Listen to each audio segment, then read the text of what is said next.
Have you ever experienced a moment in which everything after that moment was different because of that moment? Maybe it was an unexpected phone call. Maybe it was a meeting that took a turn you never expected. Maybe it was a random conversation that turned into a second conversation that turned into a relationship that turned into a marriage that turned into a mortgage and two kids and a calendar full of homework, projects, and dance recitals and ball games and all that. Or maybe it was an unexpected job offer in which you were forced to pack up and move to a new place where you were surrounded by new people. Maybe it was an unexpected job loss in which you were forced to slow down and start over when you were thinking about wrapping it up and calling it a career. Or maybe, like some folks in Western Kentucky, you went to sleep one night only to find out when you woke up that your house was gone, and it wasn't just your house, it was your entire town. I mean, there are moments that change everything, and most of those moments come unexpectedly, and yet they create ripple effects that continue throughout the rest of your life. If you have your Bible or your phone, I want you to turn to Luke chapter 1. While you're turning, I want you to just raise your hand if you've ever participated in a white elephant gift exchange. Now, there are different names for that, but if you ever, just don't be ashamed, just raise your hand. Obviously, this crowd gets invited to more parties than this crowd, but some of you know what I'm talking about. And the way it works is you go to the Christmas party and you're invited to bring a wrapped gift. Now, historically, it's at least vaguely connected to the king of what's now called Thailand. And at the end of every year, he would take a rare albino elephant and he would give that elephant to one of his servants. Now, you would think that would be kind of an extravagant gift, but it was kind of a backhanded way of punishing that servant, because the idea behind it was that the cost of upkeep and the cost of maintaining the elephant would eventually drive them into bankruptcy and they would lose everything. So it's always been seen as kind of a backhanded way of punishing somebody.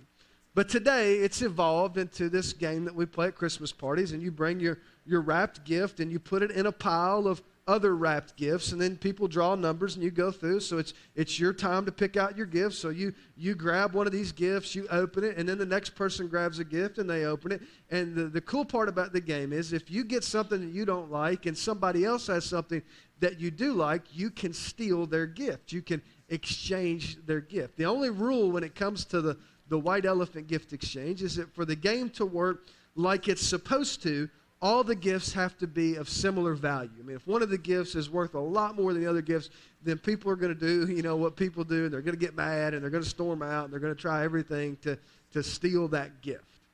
Now, if you do it right, it can be a pretty cool game. And as you think about it, there are a lot of different ways, a lot of different lenses through which you can view the Christmas story. If you grew up going to church like I did, you've heard all kinds of different talks, all kinds of different sermons from all sorts of different perspectives when it comes to the Christmas story. But one way to look at it, and the way that we're going to look at it over the next couple of weeks, is that the Christmas story is really nothing more than a story about people who were a lot like us, experiencing these unexpected moments in which they're given the opportunity to exchange something they already have for something infinitely better. And to start us off today, we're going to look at one of those unexpected moments in the life of a young girl named Mary, who was given the opportunity to trade something she already had for something much better. And what I hope you'll see as we dig our way through this is that the thing that she already had was probably something that you already have. And it's something that I already struggle with. As the story opens, we find Mary somewhere between the ages of 13 and 15, living in a little village called Nazareth. Now, by all accounts, kind of a nondescript place, just kind of a dot on the map. The whole population of the town was only about 400 people, and so because of that, it was naturally overshadowed by some other larger towns that just happened to be located nearby. And to be honest, we don't really know much about Mary's family background. What we do know is there was nothing really remarkable about them. They were just sort of normal people. At best, they lived, one step above the poverty line, and that was when things were good. They were simple people that lived a simple life in an out-of-the-way place. And that's what makes this part of the story so incredible. If you and I were going to put together a list of people to serve as candidates to serve as the mother of Jesus, we'd probably get pretty far down the list long before we ever got to somebody like Mary. And that's what makes this part of the story so incredible. I mean, from a human perspective, there was nothing about her you think, yeah, she's the one to carry the Son of God. But from God's perspective, there was something about her that uniquely qualified her to give birth to his son. That's why when you get to verse 26, so Luke chapter 1, the angel Gabriel shows up and he shares this incredible news with Mary. Here's what Luke writes. In the 6th month of Elizabeth's pregnancy, God sent the angel Gabriel to Nazareth, a town in Galilee, to a virgin pledged to be married to a man named Joseph, a descendant of David. The virgin's name was Mary. The angel went to her and said, "Greetings, you who are highly favored. The Lord is with you." And check out verse 29. Mary was greatly troubled at his words and wondered what kind of greeting this might be. You ever had one of those moments where your heart just skipped a beat because you were so afraid? Maybe you were weeding your flower bed and you reached out, to pull that last weed and you saw a snake's head pop up. That happened to me a couple summers ago. Closest I ever came to speaking in tongues. It was unbelievable. And in my defense, the snake was like that big. I mean, it was really, really, really terrifying. Or maybe you walked into a dark room, what you thought was an empty room, and before you turned on the light, somebody reached around the door and grabbed you by the shoulder. I mean, you've had those moments. And that kind of had to be what Mary was feeling. I mean, in our culture, we've got all these false images, and I don't know where these come from about what angels look like. But most of the time, if you think about an angel, you think about these cute, kind of chubby, cuddly little guys, and they play harps, and they ride around on clouds all day. But that's not actually in the Bible. There's nothing like that. In fact, what you discover when you read what the Bible actually says about angels is that they were often seen as these supernatural kind of warriors. They didn't come wearing, halos and playing a harp. They came wearing a helmet and carrying a sword. And the other thing you learn about angels is that whenever God had a specific message, an important message that he wanted to be delivered, he would send an angel to deliver that message. So if you can imagine the scene, here's Mary doing whatever it is teenage girls did in that culture, and right in the middle of that, she looks up, and there's this supernatural warrior, and he calls her by name. I mean, it had to have been a heart-stopping, panic-inducing moment. And Luke tells us that she was greatly troubled, and you would have been too. But notice, she's not just troubled at his appearance. She's troubled at the message that he's come to deliver. He says she was troubled at his words. It wasn't just his presence. It's what he was saying that knocked her back on her heels. Check out verse 29 again. Mary was greatly troubled at his words and wondered what kind of greeting this might be. But the angel said to her, "Do not be afraid, Mary. You have found favor with God. You will conceive and give birth to a son, and you're to call him Jesus. He will be great and will be called the Son of the Most High. The Lord God will give him the throne of his father David, and he will reign over Jacob's descendants forever. His kingdom will never end." For Mary, this was an unexpected moment in which she knew that everything after this moment was going to be different because of this moment. And yet at this moment, rather than experiencing the joy and the excitement that you would think would come along with something like this, she is instead gripped with this paralyzing fear. And some of you know what that's like. You come to this time of year and the calendar turns to December, and for a lot of people, what should be a time of excitement and joy is instead a time of anxiety and fear. And it's not just the normal stuff. I mean, you come this time of year, and there's certain things that just mess with everybody. I mean, you got gifts to buy, and there's busyness, and there's financial pressure. I mean, that bothers everybody. But some of you are dealing with stuff that goes a lot deeper than that. And there are things that have gripped your heart right now that are going to make, if you're not careful, they're going to make what should be even the enjoyable parts of Christmas feel more like tests of endurance. As you look at the example of Mary, you look at her story, there are three things in particular that she was dealing with that turned what should have been this time of great cheer into a time in which she was paralyzed with fear. As you go through this, you might see that you're dealing with the same types of things. If you're keeping track, here's the first thing that she's dealing with. It's the problem of family drama. You go back to verse 27. Luke tells us that Mary was pledged to be married to a man named Joseph. The way we would say is that they were engaged. She was engaged to be married to Joseph. Now, in our culture, it's not unheard of for somebody to be engaged, 2 or 3 times before they ever actually tie the knot. But in that culture, it didn't work that way. Here's the way it worked for them. Whenever a girl hit her teen years, her parents would employ the services of a mediator. And they would pick out some young man that they thought would be a good match for their daughter, and they would send that mediator to negotiate a deal with that young man's parents. And usually they would go back and forth for a few weeks, and then finally they would agree on some sort of deal, and it usually involved some sort of monetary payment called a dowry.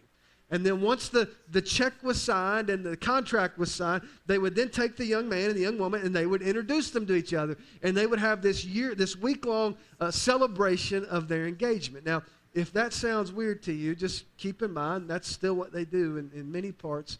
It may sound good to you, I don't know. But if it sounds strange to you, that's still what they do in many parts of the world. But the key was that once that deal was done and once that contract was signed, there would be this year-long period called the engagement period. But once the deal was done, the only way to break the deal, to break off the engagement, was either for one of the people to die, which would leave the other person a widow or a widower, or to go through a divorce.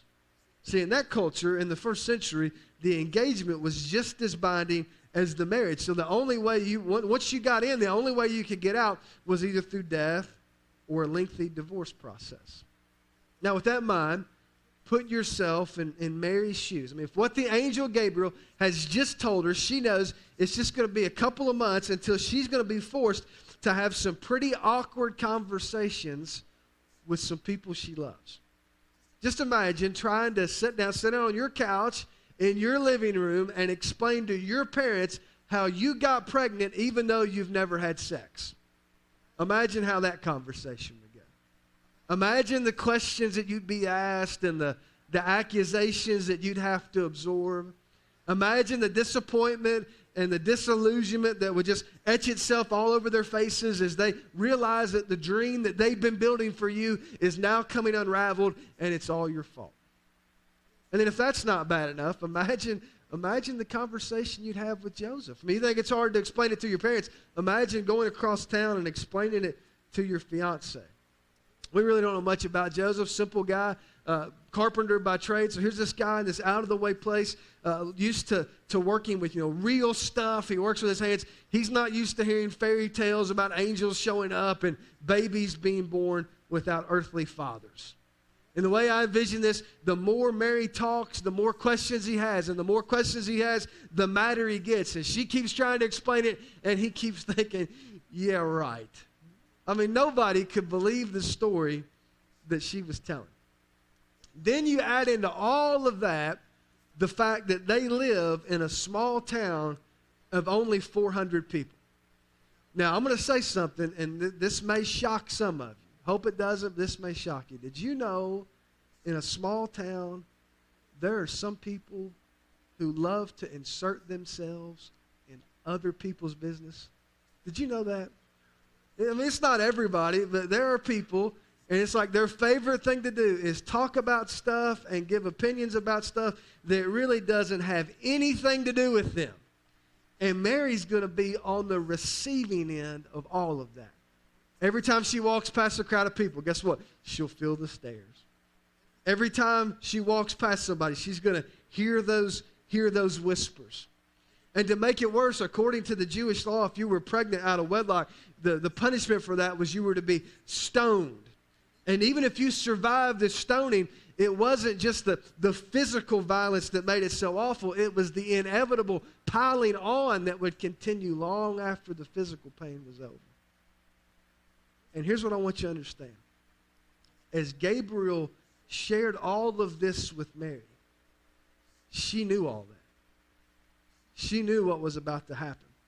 That's why it says she was greatly troubled. And you would have been too. In the very next line, it says she wondered what kind of greeting this might be. And that word wondered in Greek comes from the world of accounting. It means to do an audit. So here's what she's doing. She's just heard what he said, and she's in her mind, she's trying to figure out how all these pieces are going to fit together. She's trying to figure out how all this is going to work out in her favor. And as the more she thinks about it, the more she realizes there is no easy solution. There is no clear path forward. Any way you look at it, there's going to be some pretty serious family drama. Some of you are facing a similar scenario. And no matter how much you wish it was different, you're moving toward a Christmas that's going to be filled with your own awkward conversations, your own anxiety-producing moments, tension-filled rooms. Maybe through no fault of your own, you find yourself suffering from a broken heart, and you're trying to figure this out. You're trying to do this audit. You're trying to figure out how all the pieces are going to fit together. And the more you think about it, the more you realize it's just not going to happen. The drama's still going to be there. That leads to the second thing that was producing fear in Mary's heart, and that was the problem of an uncertain future. I've got a map that I want to show you. Every year, Google compiles all of the questions and issues that are typed into their search engine, and they go back at the end of the year, and they try to determine what is the number one fear or the number one phobia of people in each state.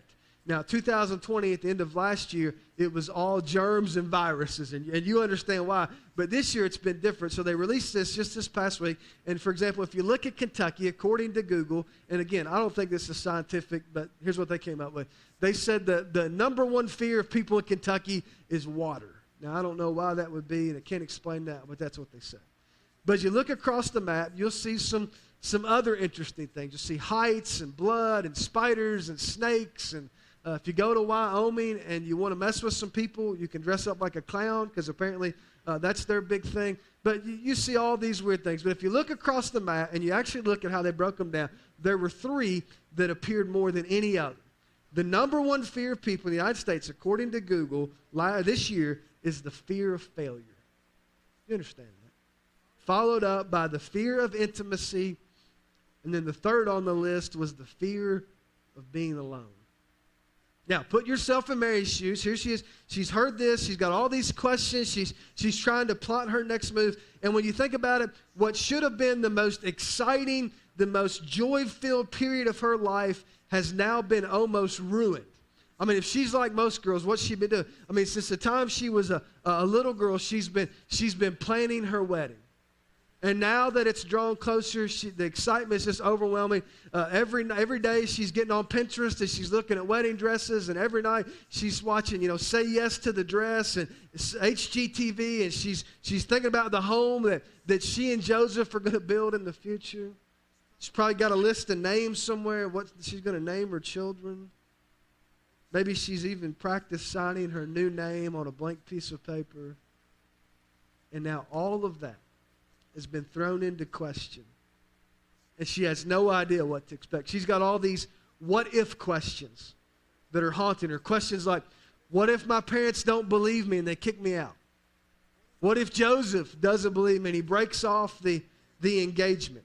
What if the religious leaders decide to push the issue and they have me stoned? I mean, even if I survive that, what kind of shape am I going to be in? And through no fault of her own, Mary finds herself in the situation in which she's confronted with what? The fear of failure, the fear of intimacy, and the fear of growing old and being alone. Some of you have your own set of what-if questions. What if I get sick? What if I get cancer? What if somebody close to me dies?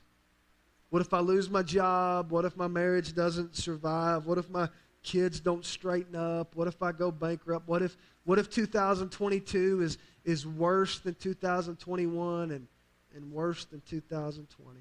It just goes on and on. You know what they are for you, and I know what they are for me. Something you have to watch for this time of year. That they've always done this, but over these next 2 or 3 weeks, if you're watching TV at night, you'll see all of these year in review specials. And what they'll do, they'll bring on some newscasters, and they'll go back over the previous 12 months, and they'll help you relive every bad thing that happened over the previous 12 months. And if that's not enough to get you down, then at the end of the program, they'll bring on some experts, and this is something they've just started doing in the last 2 or 3 years, and they'll try to predict all of the bad things that are going to happen over the next 12 months. So you watch that for an hour, hour and a half, and by the end of it, you can psych yourself out about stuff that's either already happened and is over or stuff that may never happen. And yet we watch all that and we get ourselves all psyched out. And then we think, oh, the future, the skies falling, the future is so uncertain because that's what we do. We're drawn to that uncertainty. And then that leads to the last thing that she's dealing with, and that's the problem of unanswered questions. You get to verse 34, and after Gabriel explains what's about to happen, Mary asks a pretty important question. Here's what she asks. How will this be, Mary asked the angel, since I'm a virgin? Now, the idea of a virgin giving birth goes against everything we know about the process of conception. That's why over the centuries, there have been a lot of scholars that have gone back and tried to read into this text that, yes, Mary was a young girl, but she wasn't necessarily a virgin in the sense that we use that word virgin. And if you watch any of these Christmas specials in the next couple of weeks, there'll probably be an expert on there with a PhD after their name, and they'll make that claim. But just keep in mind, whenever you see that Luke, who was a doctor by training and understood the process of how reproduction works, when he gets to verse 34, the word he uses for virgin actually means virgin. It's a word that means she's never had a sexual relationship with a man. And the reason that's important is that theologically speaking, in the New Testament, it teaches that we inherit what's called our sinful nature through the seed of Adam, or through our fathers. Now, the sin nature is the thing that corrupts your heart and makes you drawn or attracted to things that are wrong, things that are evil. So just you wives, just for clarification, if you're convinced that it's your husband's fault that your kids are so messed up, you're right, just so you know. That's what the New Testament teaches. But what's so cool about this, the way God planned this, is that since Jesus didn't have a human father, he did not inherit a sinful nature like the rest of us. Therefore, his heart was uncorrupted, and he was able to live a life of sinless perfection. That's why when he went to the cross to pay the penalty for our sins, he could do that because he didn't have any sins of his own. The story of the cross is the story of a man who was completely innocent, taking upon himself the punishment that all of us deserve because we're guilty. But the cool part about this is that all of that starts right there in the birth announcement that Gabriel shares with Mary. But remember, at this point in the story, Mary doesn't know any of that. All of that is still in the future. All she knows is that she's being asked to do something that sounds completely impossible. And so when she asks the question, how in the world is all of this going to happen? I want you to look at the way Gabriel answers her in verse 35. The angel answered, the Holy Spirit will come on you, and the power of the Most High will overshadow you. So the Holy One to be born will be called the Son of God. Even Elizabeth, your relative, is going to have a child in her old age, for she who was said to be unable to conceive is in her 6th month. And then check out verse 37. For no word from God will ever fail.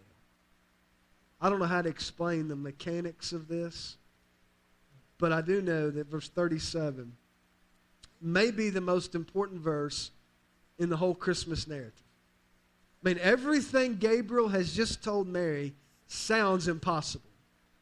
Older women who have been barren their entire lives, like Elizabeth, don't give birth. Virgins certainly don't have babies.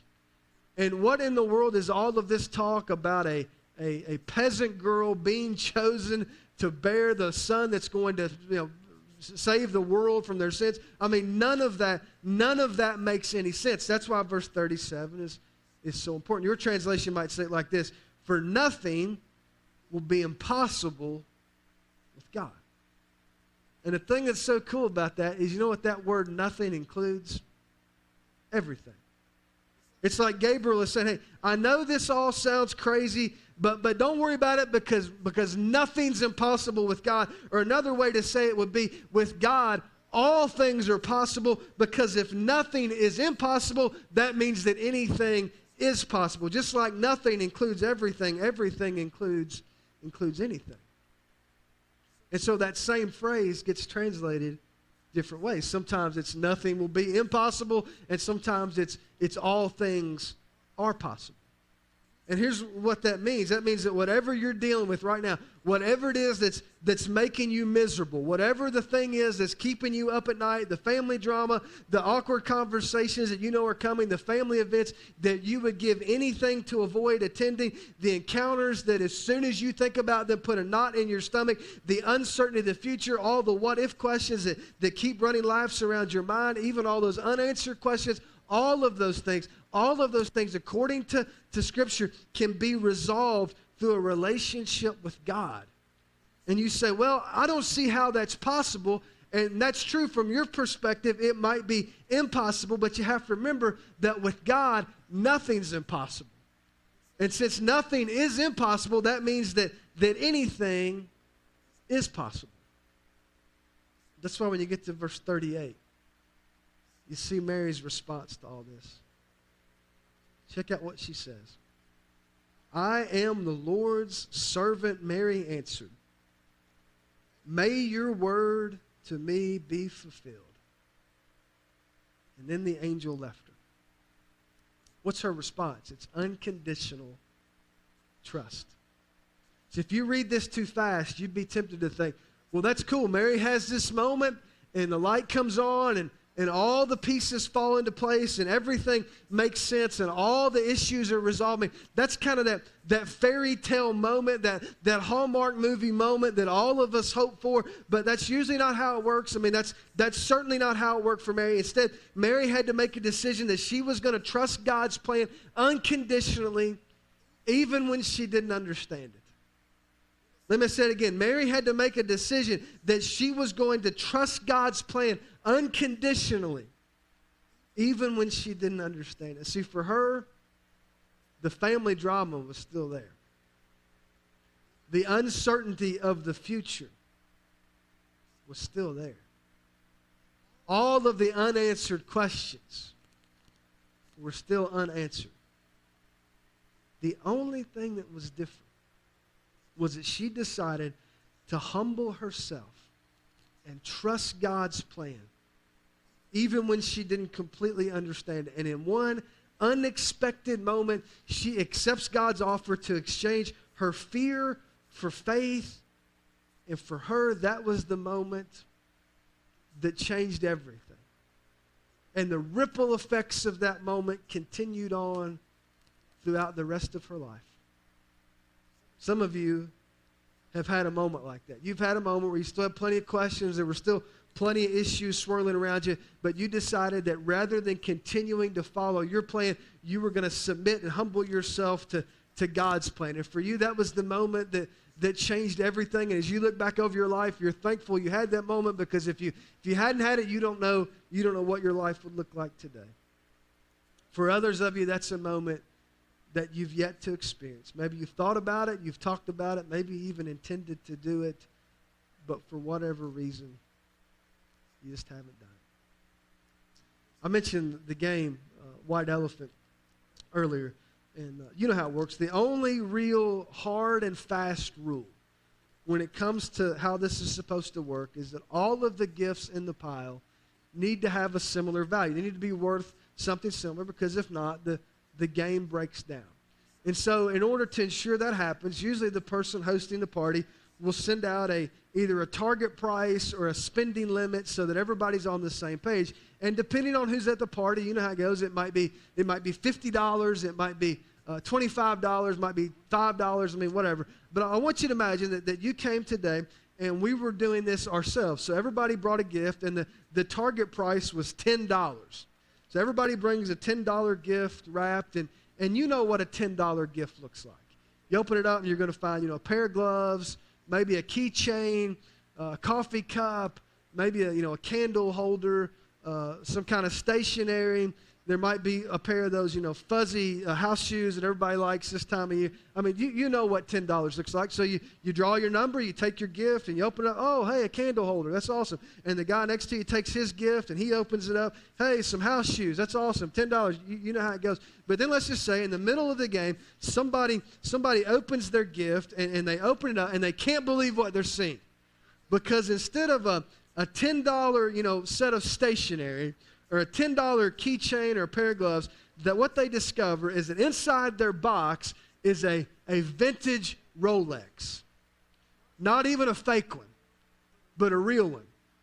And they pull out their phone and they Google it, and it's a $10,000 vintage Rolex. The kind of watch that David Phillips would wear. I mean, this is big time stuff. And you know what's going to happen the rest of that game. Everybody there is going to try to trade their gift for that Rolex. Because, I mean, hey, a $10 candle holder is cool and all, but it's not a $10,000 Rolex. And, a pair of those, fuzzy, house shoes, man, that's comfortable, but it's not a $10,000 Rolex. And for the rest of the game, everybody's going to be competing with one another, and they're going to be trying to get this $10,000 watch. And and you can even go so far to say that if somebody had the opportunity to trade their $10 gift for a $10,000 gift and they didn't do it, you'd say, there's something wrong with that person. I mean, that's not a trade you make. You're gonna trade $10 for $10,000 in the blink of an eye if you get the opportunity. Now, I want you to think about it like this. Somewhere in your heart, in the back of your mind, you've got all these things that are wrapped up. And they got different names, and some of them are positive, and a lot of them are negative. And you've just got all this stuff. And you could even put labels on them if you wanted to. You could say, I've got this family drama. And I've got this uncertainty about my future. And next to that, I've got all these unanswered questions, and I don't know what's going to happen. You just keep going down the list, and you can name whatever it is you've got, and you don't feel like they're gifts, but you know they're there, and you're trying to wrap them up tight so that nobody else sees them. But then in the middle of all that, you've got this gift that's beautifully wrapped, and it's the gift of faith. It's the gift of unconditional trust, where you decide you're going to trust God's plan rather than your own plan. So here's what you do. You've got the opportunity. I can trade all of this junk. I can trade the drama and the uncertainty and the questions, and I can exchange that for something that's so much better that it's not even worth comparing. Now, if you put that in terms of a $10 gift and a $10,000 gift, that's a trade you need to make. But for some reason, when it comes to our hearts and our emotions, our minds get all cloudy, and we say, I'm not sure because I want to hang on to this stuff, and I want to hang on to this. No. Trade all that for something better. Or here's what we'll do sometimes. We'll make that trade, and then in the course of the game, we trade it back. And we give up our unconditional trust. We have these periods, these moments where we think, God, I don't understand this, but I'm going to do what you want me to do. And we'll live like that for a while. And then we trade that for whatever reason, and we start picking up the stuff that's ruining our lives and making us miserable. Some of you right now are in a position where you can make that trade today. You could decide, hey, from this point forward, I'm going to trade all the junk that's making me miserable, and I'm going to trade it for something that's infinitely more valuable. And can I just tell you, if you're not a follower of Jesus, that's your opportunity. Now, some of you are followers of Jesus, and what you need to do is just trade back. Others of you need to make that trade for the first time. And you can either hold on to all that stuff that's making this time of year difficult, or trade it for something that's going to make this really a season of joy and great cheer. And for you, today could be an unexpected moment that changes everything. I want you to stand with me. We're going to close by singing a couple final songs together. And we want to give you an opportunity to make that exchange. So if you need to pray with somebody, you want to ask questions, you're not sure what you should do, you want to talk to somebody, Dave and I would love to talk with you. We'll do nothing to embarrass you. I promise we won't do anything to make you feel embarrassed. But if you need help and you want to talk to somebody, you just meet us on one of these front rows, and we'll be glad to help you.